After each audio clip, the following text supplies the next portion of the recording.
market ne kanivo namuzibetekangawo n'ekirala twagala okusigana omukulembeze w'eggwanga atusinga ntwogere munaye awatali kitugenda kulonda 2026 tukoye basebo ne banyabo tukoye.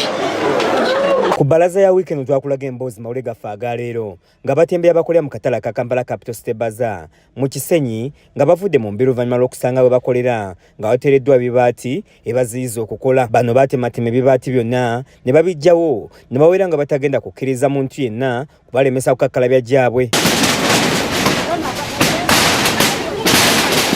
Tuli banyiivu kitegeeza bakubye ekibaati be babadde bakola obulumbaganyi mu katale kano nga batubbira ebintu. Kakati olunaku olwalira abamu ku batembeeyi basazeeko ekitebe kya yafeesi ez'ekibiina ekyafuta wali mu paaka empya nga bakutte ebipande ebiraga nga bwe bakoye Lubega Richard nga ye ssentebe w'akatale aka Kampala Smart City Bazaar nga bagamba nti bamukoye okubatulugunya ate nga si mutembeeyi. Bano olutuuse ku woofiisi bakwasiza ssentebe w'abasuubuzi w'ekibiina ekibagatta ekyafuta Kabanda John ekiwandiiko nga bamulajjanira okubayamba kuba ebituuse tebalina wakudduukira.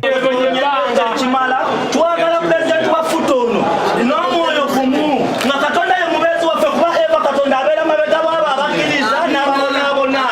Essaawa ya leero tusimbudde obutadde mabega paka nga Mutembe yafunye okwenkanya.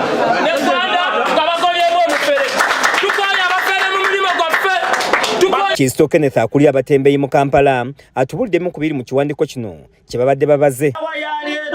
Twegasse nga abatembeeyi abakulembeze abalumirwa omuntu wa wansi abazze ebbanga nga tulwanirira ensonga zino.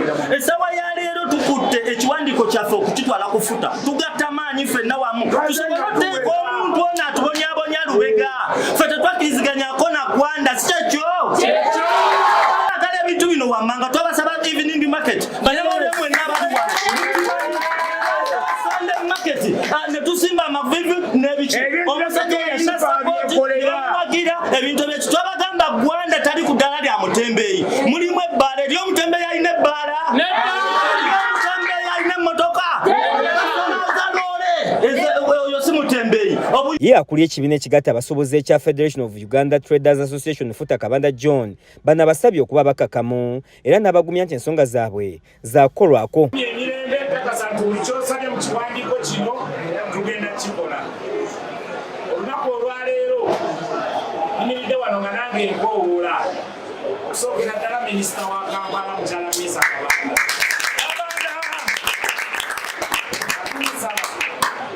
Akkirize ayingire mu nsonga zammwe ng'abatembeeyi. Bano basabye omukulembeze w'eggwanga Yoweri Kaguta Museveni ne minisita wa Kampala Janet Miisa Kabanda okuyingira mu nsonga zaabwe babayambe. Njagala kino kibagambe bakyala n'abavubuka teriyo musajja mukulu gwe bajja mu kifo ne bamugamba kwata 2,200 naye taffe tetukikola lwa 2,200 tubadde nga tukikola lwa bulungi bwa ggwanga naye tuli bakoowu ku mulundi guno ate atubeererewo tetugenda mubeererawo. Mama Nyaganda kyemusale musale tuli bakyala n'abavubuka twetaaga gwe. Wabula okusinziira ku minisita wa Kampala Janet Miisa Kabanda gavumenti ennaba kusasula ttaka liriko katale kano era ng'omugagga nannyini ttaka waddembe okukolerako kyonna kye yeetaaga. Zaawedde Hindu yakusakidde eggulire lino ku lwa KSTV agaleero.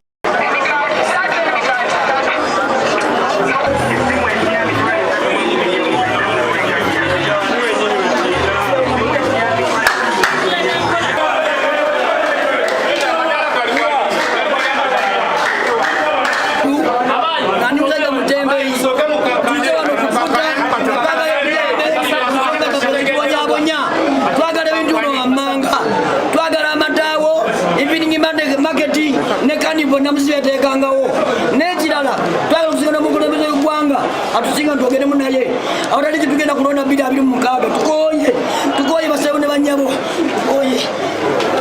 Amajiro wa Council of Uganda chairman w'abatembeeyi mu kibuga Kampala. Essaawa ya leero twegasse nga abatembeeyi abakulembeze abalumirwa omuntu wa wansi abazze ebbanga nga tulwanirira ensonga zino. Essaawa ya leero tukutte ekiwandiiko kyaffe okukitwala kufuta tugatta maanyi ffenna wamu tusobole oteeka omuntu ono atubonyaabonya Lubega ffe tetwakkiriziganyako na Gwanda si kyekyo.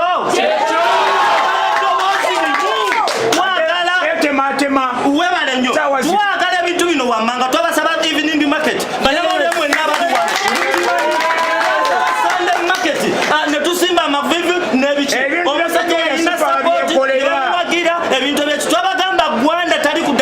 mutembeyi mulimu ebbaala eri omutembeyi alina ebbaala omutembeyi alina emmotoka oyo si mutembeyi obuyumba babutunda miliyoni 2 kitegeeza nti omutembeyi akozesa emitwalo 15 oba wangobye edda si bwe kiri omutembeyi tugenda kubonaabona paka ddi olwaleero twekyaye tuwadde ennaku nnyo omusajja okubanga akwatiddwa kubanga twamuwabira ewayigigi ne ku polisi twatuukayo wabula tuyita abantu wano wammanga Pulezidenti Museveni yasookerwako era tuyita minisita wa Kampala ne tuyita mama Nabanja buli gwe kikwatako atuyambe omuntu wa wansi afa abaana babasiba bamenyeka obwavu obukutte ejjembe mu batembeeyi ffe twabaki ngenda balagensi mu ggwanga muno oba mu mawanga amalala ezirina obutembeeyi nga buteeketeeke kesisi yeewaayo okutuba kati ettaka erina obutembeeyi wogende Netherland gyebuli wogende Vietnam gyebuli twagala ekiwandiiko kino kye tuleese olwaleero tugenda kigoberera kubanga abatembeeyi bonna bakuŋŋaanye okulaba nga bafuna obwenkanya ekisookera ddala bwe bukulembeze bw'abatembeeyi bulina okukyuka batali batembeeyi bave mu batembeeyi